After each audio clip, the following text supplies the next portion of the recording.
Hello mga katomgods! Welcome to Tito Mike's Kitchen. Hindi ka sarapan, pwede na mag-food trip at review tayo dito sa trending na sisig dito sa Marikina Food Park. Halika! Oy, Sunday ito kaya siguro medyo mahirap mag-park.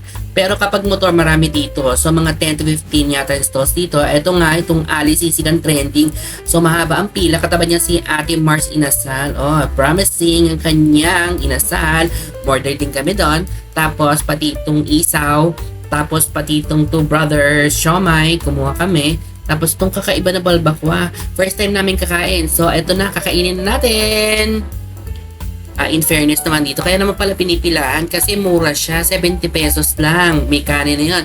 Bibigyan ko siya ng 8 out of 10. Eto namang inasal ni Mars Inasal. 120. May kanin na yon. So, yes. Actually, masarap to. In fairness. Panlaban sa mga nakakain sa mall. 9 out of 10. Grabe.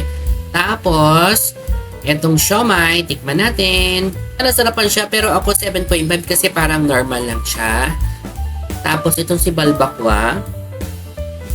First time namin kakain kaya hindi namin alam kung anong lasa pa nito. 6.5 siguro kakaiba lang sa aming panlasa kasi first time nga kumain. So ayun. So kaya kami kumakain sa loob ng car kasi puno na rin yung kainan doon. Yung mga tables wala na. So itong Shanghai, tikman natin. Siya nasarapan ako. Bibigyan ko to ng 6.5 kasi hindi ko malasahan yung karning giniling eh. So sa lahat ng ito talaga ang nasarapan kami. Yung sisig at saka syempre itong manok ni Mars Inasal. So punta kayo ha. Bye!